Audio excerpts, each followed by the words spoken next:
Oscar is always on right track. That is why Fast Track Taxi அப்போ உடனே download பண்ணுங்க. Samsung நிறுவனத்தை பொறுத்தவரை மண்பு முதலமைச்சர் அவர்கள் மீதும் இங்கே இருக்கும் அந்த தொழில் சூழல் மீதும் அதே அதிகம் தாண்டி தொழிலாளர்கள் மீது எங்களுக்கு முழுமையான நம்பிக்கை உள்ளது. எங்களுக்கு இருந்த அந்த சச்சரவெல்லாம் நீங்கிவிட்டது. அதில் இஷ்யூ இல்லை. அங்கே எதுவாக இருந்தாலும் நாங்கள் எங்கள் தொழிலாளர்களுடன் நாங்கள் பேசி சரி பண்ணிக்கிறோம். நாங்கள் இந்த மாதிரி டேலண்ட் வேறு மாநிலங்களில் கிடைப்பதில்லை. எனவே அந்த உற்பத்தியில் அவங்க பெரும் அந்த வளர்ச்சி தடையில்லாமல் சென்று கொண்டு இருக்கிறது. சமீபத்தில் நிறைய பேர் பொருளைகள் எல்லாம் கிளப்பி விட்டார்கள். சாம்சங் நிறுவனம் வேறு மாநிலத்துக்கு போகிறது என்றெல்லாம் போய்விட்டது என்றெல்லாம் சொன்னார்கள். அதெல்லாம் அந்த பொய் பொருள்கள் எல்லாம் தவிடுபடியாக்கியிருக்கிறார்கள். 1000 கோடி ரூபாய் முதலீடை மேலும் தமிழ்நாட்டில் செய்ய போகிறார்கள். 3400 3500 நபர்களுக்கு அந்த வேலைவாய்ப்பை இன்க்ரீஸ் பண்ண போகிறாங்க. எனவே ஒரு 100 பேருக்கு எக்ஸ்ட்ராவாகவே வருது. இப்போது அவங்க ஏற்கனவே சொன்னதை விட இன்னும் தாண்டி 100 பேருக்கு எக்ஸ்ட்ராவாக வேலைவாய்ப்பையும் உருவாக்கி தருகிறோம் என்ற உத்தரவாதத்தை கொடுத்திருக்கிறார்கள். வெகு விரைவில் ஃபார்மலான MOU வெகு விரைவில் சைன் பண்ணும். செமிகண்டக்டர் டெல்லி குஜராத்துக்கு நிறுவனங்களை கொண்டு போயிருக்காங்க. அங்கே அவங்க சுமூகமான ஒரு சூழல் அவங்களுக்கு இல்லை.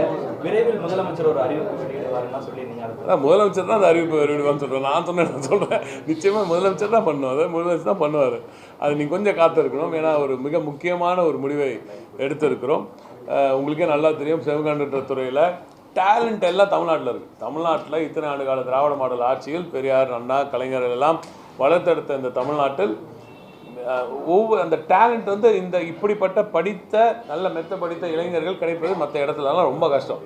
தமிழ்நாட்டில் மட்டும்தான் செமிகண்டக்டர் ஃபேப்லலாம் ஒர்க் பண்ணுற அளவுக்கு நல்ல ஒரு டேலண்ட் கிடைக்குதுன்னா அது தமிழ்நாட்டில் மட்டும்தான் என்றது எல்லோரோட நம்பிக்கை, அனைத்து முதலீட்டாளர்களோட நம்பிக்கை.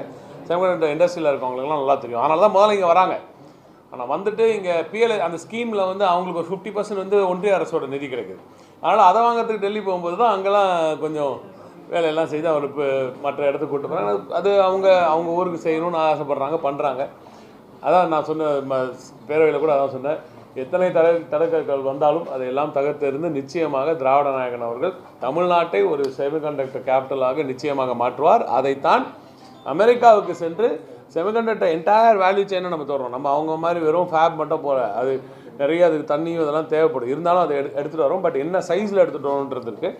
ஆனால் என்டையர் வேல்யூ செயின், மொத்த வேல்யூ செயினையும் திராவிட நாயகன் அவர்கள் பார்க்குறார். அதனால தான் செமிகண்டக்டர் செய்வதற்கான எக்யூப்மெண்ட் தேவைப்படுது இல்லையா? செமிகண்டக்டர் செய்கிறதுக்கான எக்யூப்மெண்ட்டை இந்தியாவிலேயே முதல் முறையாக நமது கோவையில் இருக்கும் நிறுவனம் தான் அதை வெளிநாட்டுகளுக்கு இப்போ முதல் முறையாக அந்த எக்யூப்மெண்ட்டை மேனுஃபேக்சர் பண்ணி இப்போ ஏற்றுமதி செய்திருக்காங்க. இது அமெரிக்காவுக்கு சென்று மாண்புமிகு திராவிட நாயகன் அவர்கள் கையெழுத்திட்ட அந்த ஒப்பந்தத்தின் மூலம் இந்த ஒரு பெரிய ஒரு ஸ்டெப் நம்மளுக்கு சாத்தியமாக இருக்கிறது. எனவே இதுவே ஒரு மிகப்பெரிய ஒரு வெற்றி. இந்திய அளவில் செமிகண்டக்டர் மேனுஃபேக்சரிங் எக்யூப்மெண்ட் எக்ஸ்போர்ட் ஆகிறது தமிழ்நாட்டிலேருந்து தான் முதல். இதே போல் பல கட்ட முக்கிய இன்வெஸ்ட்மெண்ட்ஸ் செமிகண்டக்டர் டிசைன்லேயும் வருது. இதுதான் ஃபுல் செயின்ற ஒரு கம்பெனி இப்போ திருச்சியில் நீங்கள் பார்த்துருக்கீங்க. ஸோ அவங்களுக்கெல்லாம் பார்த்தீங்கன்னா ஒரு இடம் தான் இருக்குது. குஜராத்லேயோ இல்லை உத்தரப்பிரதேசில் ஒரு 1-2 ஊர்கள் தான் இருக்கும். அங்கே மட்டும் தான் கொண்டு போய் அவங்க எல்லாத்தையும் செய்ய முடியும். நம்ம தமிழ்நாட்டில் அப்படி கிடையாது. எங்கே போனாலும் நீங்கள் எந்த கார்னருக்கு போனாலும் அங்கே மிகப்பெரிய தொழில் வளர்ச்சியை கொண்டு வந்து சேர்த்துருக்குறோம். அங்கேயும் டேலண்ட் கிடைக்கும். அந்த ஒரு ப்ளஸ் நம்ம தமிழ்நாட்டுக்கு இருக்குது. அதனால இப்போ திருச்சியிலையும் செமிகண்டக்டர் சார்ந்த விஷயங்கள் நடக்குது, கோவையிலையும் நடக்குது, சென்னையிலையும் நடக்குது. இது இன்னும் பரவலாக்கப்படும். ஆமாம், அது இப்போது தாய்வானிய நிறுவனங்கள் இப்போ உங்களுக்கு நன்றாக தெரியும், ஜப்பானிய நிறுவனங்கள், அதை தொடர்ந்து கொரியன்ஸ் மிகப்பெரிய அளவில் தமிழ்நாட்டில் இருந்து வராங்க. இப்போது அடுத்த கட்டமாக தாய்வானீஸ் நிறைய பேர் தமிழ்நாட்டுக்கு சேர்ந்து கொண்டே இருக்கிறார்கள். உங்களுக்கு நன்றாக தெரியும், ஏன்னா எலக்ட்ரானிக்ஸ் ஈகோசிஸ்டம் மிகப்பெரிய அளவுக்கு வளர்ந்து கொண்டு இருக்கிறது. அதை தாண்டி தோல் அல்லாத காலணிகள், ஸ்னீக்கர்ஸ்லாம் பண்ணுறோம் இல்லையா? இப்போ நைக்கி, ஆடிடாஸ், இதெல்லாம் எல்லா ஸ்னீக்கர்ஸும் இப்போ நம்ம தமிழ்நாட்டில் பண்ணிகிட்டு இருக்கோம். அந்த துறையிலையும் நிறைய தாய்வானீஸ் இன்வெஸ்ட்மெண்ட்ஸ் அதெல்லாம் தமிழ்நாட்டுக்கு வந்துட்டு இருக்கிறதுனால அவங்க ஒரு தாய்வான் கிளஸ்டரை எங்களுக்கு பண்ணி கொடுங்க அப்படின்ற மாதிரி கேட்டாங்க. எனவே அவர்களோட ஒரு அசோசியேஷனோட சேர்ந்து தாய்வானீஸ் இண்டஸ்ட்ரியல் கிளஸ்டர் ஒன்று தமிழ்நாட்டில் மிகப்பெரிய அளவில் நிச்சயமாக செய்ய போகிறோம். அதுக்கான அறிவிப்பு தான் இன்றைக்கி வந்துச்சு.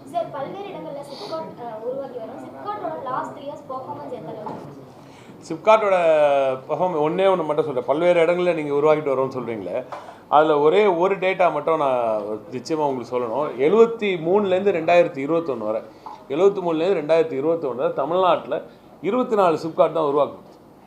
சரிங்களா? 2021 வரை 24 சிப்காட்டுகள். அதிலும் இந்த கடந்த 2011லேருந்து 21 வரைக்கும் 2 புது டிஸ்ட்ரிக்ட்லாம் பண்ணாங்க. இந்த பரவலாக்கப்பட்ட வளர்ச்சி மீது எவ்வளோ நம்பிக்கை வைத்திருந்தால் மாண்புமிகு திராவிட நாயகன் அவர்களின் ஆட்சி அமைப்பெற்றவுடன் இப்போ இந்த ஒரு 3-4 ஆண்டுகளில் மட்டுமே 30 புதிய சிப்காட்டுகளை அறிவித்திருக்கிறார். அதை தாண்டி 9 புதிய டிஸ்ட்ரிக்டில் அது வந்திருக்கு.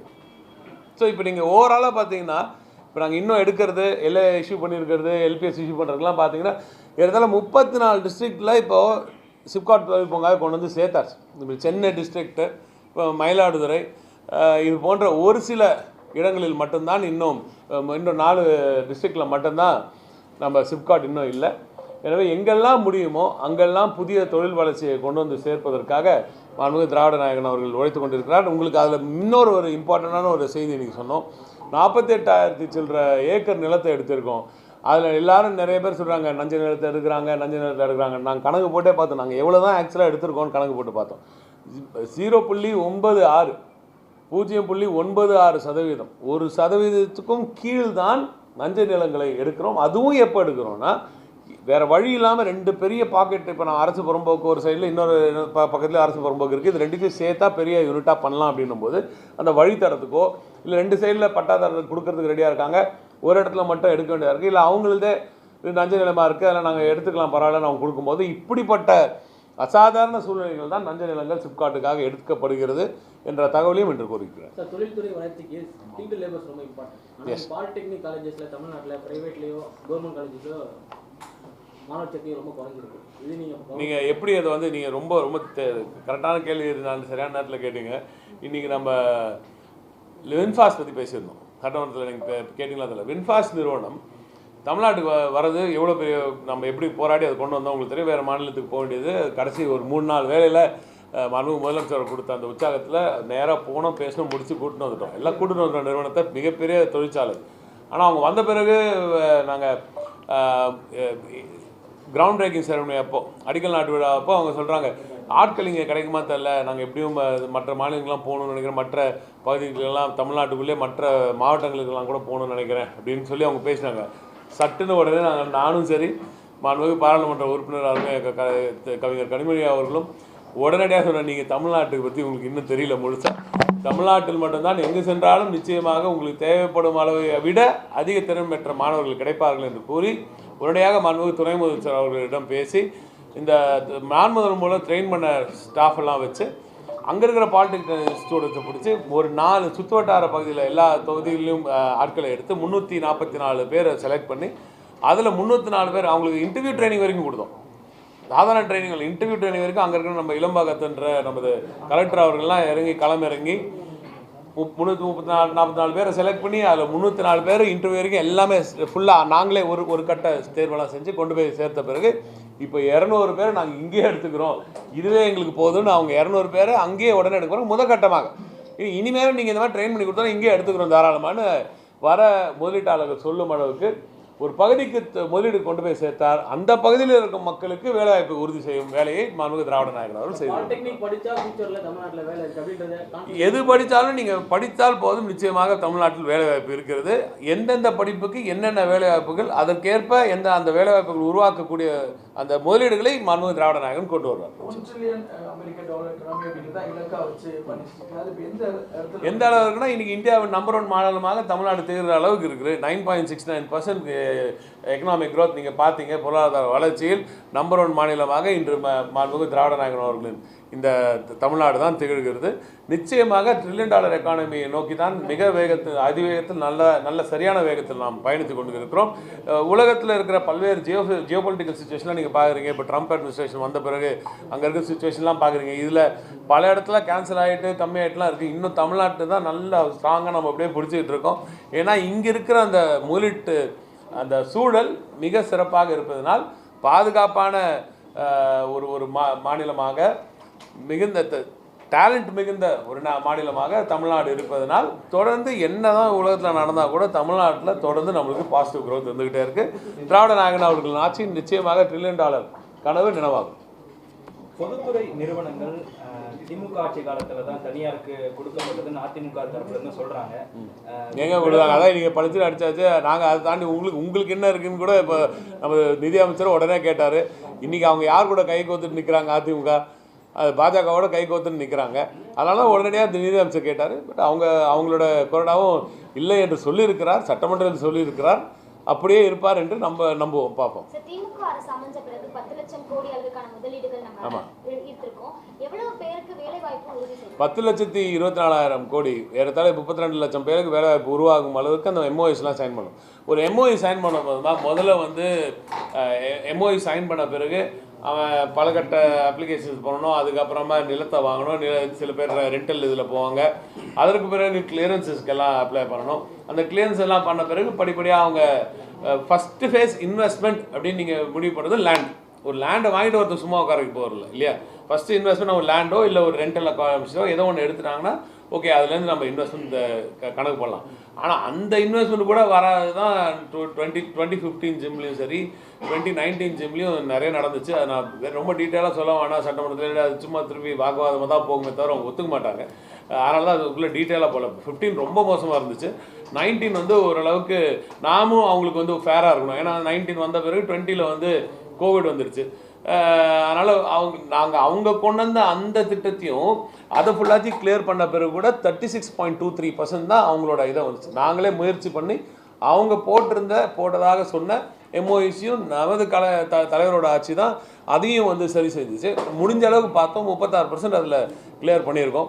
இன்னமும் மீண்டும் அவங்க போட்டவங்க கிட்டலாம் கேட்டுட்ருக்கோம். சில பேர் வராங்க, சில பேர் இன்னும் வரல. பட் ஆனால் நம்ம கன்வர்ஷன் ரேட்டை பொறுத்தவரைக்கும் பார்த்தீங்கன்னா இங்கே இருக்கிற தமிழ்நாட்டு நம்ம முதலமைச்சர் அவர்கள் போட்ட கன்வர்ஷன் ரேட்டில் ஏறத்தாழ போன முறை சொல்லியிருந்தேன் 50% பண்ணினா உலகம் ஃபுல்லாக சரி, இந்தியா ஃபுல்லாக சரி, ஒரு 25 to 30% தான் கன்வர்ஷன் ரேட் எப்பவுமே இருக்கும்.